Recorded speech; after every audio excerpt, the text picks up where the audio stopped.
Welcome back. Today we're talking about what's really happening in the real estate world, from messy listings to massive tech shakeup. Send it! Let's go. Well, let's start it out with the realtor or the Reddit dilemma. So what happens when a seller sabotages the listing? Would you keep it? Here's the story. Ooh. Agents, would you keep a listing where the client declines every showing? It's been on the market for over 200 days. It's slightly overpriced, but client doesn't want to lower it anymore. There's no money left. It was dead for a few months, but has recently picked up traction. He's declined every single showing because he leaves his house a complete mess and is gone all the time. I'd like to drop him, but my partner thinks because we're no longer spending money on it, just to keep it. What would you do? Would you drop it or keep it? So I think I have a prediction here. I think I know what each of you would do. Let's hear it first. Leaves his house a mess and is gone all I that? think yeah, I'd drop it. You would drop it. Elliot would keep it. Why would I keep it? Because you will just let things die a slow death. No, because he wants to play the battle. I want to win the war. Oh, but how is it the war if he won't reduce the price and he won't allow showings? Well, number one, zero listings is will. zero inventory, no buyer opportunities. That's my number one reason, right? Yeah. I'm going to try to create buying opportunities off of my inventory.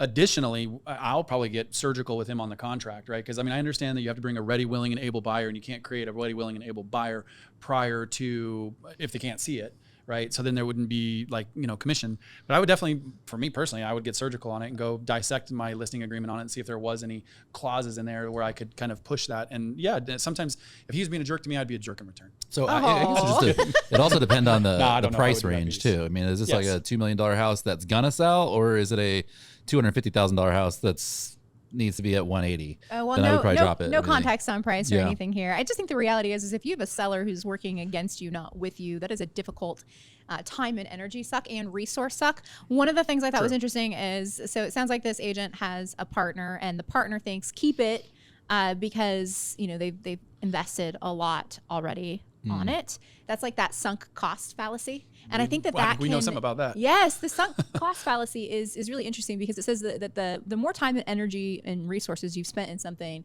the more you're likely to keep spending on that, even if it doesn't work. At some point, you just have to cut your losses. People get really emotional about that. That's what when you're trading stocks and crypto, you gotta cut your losses fast. That's the way to be successful in trading is to cut your losses fast, and that's why I heard you the other day giving some advice to someone here in the office, or maybe you only need to win 7 trades out of 10. That was great advice. I heard you say that. But I think it's great advice. But what people get screwed up on is the three losses that they'll make, they really stick to it too long. Yep. That goes perfectly with what you just said. Cut your losses quickly, because I totally on topic, off topic here. There's so many times I'm like, I'm out, I'm gonna sell, and I don't, and I'm like, oh, why didn't I?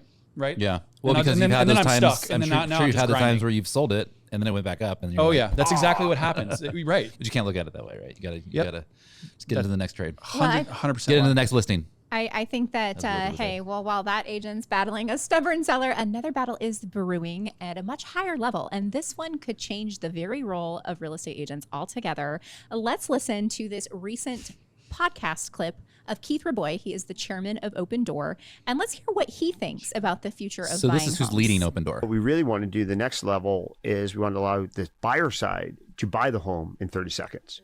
That has been on my wish list for a decade. Because 70% of Americans buy homes with mortgages, until you could provide an instant guaranteed mortgage, it wasn't a mainstream product. But many companies now provide instant underwriting for mortgages. So imagine every home you see online having a buy it now button. You're like, I like this house, I want it, and just buying it. Yeah. No agent, nothing. You don't have to go see it if you don't want to, which is also a trend. There's a macro trend towards buying homes sight unseen that also COVID accelerated. Said the billionaire. The billion. You just buy them. Just click the button and buy it. Buy it Sight now. unseen. No big deal. No agent. Did you pick up on that? And it just rolls off of his tongue so casually. That is absolutely the world that they're envisioning, is disconnecting buyer and seller, eliminating you, the agent. Whether or not you choose to see that future, that is what they're seeing. I think this guy is way he's out of touch. He's out of touch. He's a typical billionaire. Just thinks, oh yeah, we should be able to do this. This is not a cab ride. This is not an Uber ride.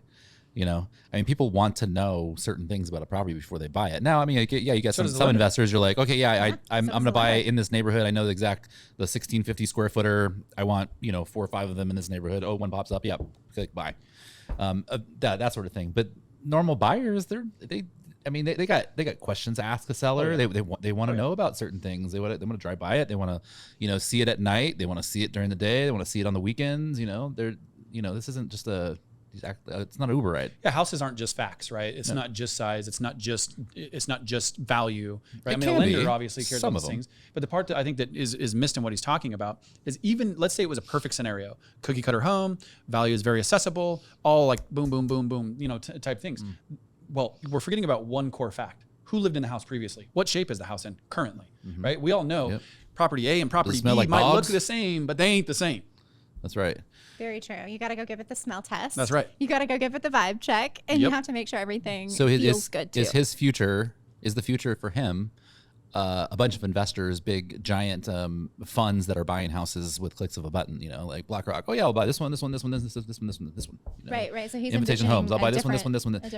Where home buyers are just renters now, and these big institutions are the one buying homes with the click of a button on Opendoor. That theory, it was interesting you say that, because that theory gets a lot of reaction, because the myth is that Wall Street owns all of the homes, and that's why prices are so high. But the reality is they don't. They own a very few % of the homes. Obviously, in some areas it's disproportionate, like in Atlanta, Georgia, the percentage of homes that they own is much greater. But in general, Wall Street does not own, they don't even own a fraction, like compared to like mom and pop landlords. No, not even close. Yeah. But it does get people riled up, because it infuriates you thinking about it, right? Make a comment in the section. If would you buy a house with a click of a button just by seeing photos? I think that I envision a world where buying a home is easier and where selling a home is easier. And I agree with making it easier, removing some of the friction. Although I do believe in fiduciary, and I believe in the agency that the realtor plays in that relationship. So it's tough for me to say that, hey, listening to this, and I agree, he's completely out of touch, 100% out of touch. It's like, it reminds me of when Bill Gates was on Ellen and guessing the prices of things, and like there was like a banana. There was like a banana, and he guessed that it was like $10 or something like that, right? Like, I do believe that massive wealth kind of skews their thinking, which, is that good? Is that good for innovation? Because then they see the world in possibility, and maybe we're drowning in minutia, and where we see friction and don't see a way out of it, someone else can rise above it and see a solution that our thinking can't quite grasp. What do you think? What would be a better way to buy and sell homes? Do you have any cool thoughts? Drop them in the comments. We'd love to hear from you. Elliot, it's been, you were on a little vacay. Yeah. Welcome back. How you doing? Ready to be back. You ready to be back? Oh yeah. It's nice to be on vacay, but it breaks up your routines. Of course. So you're probably out of touch with the real estate news cycle. Definitely out of touch with the real estate news cycle.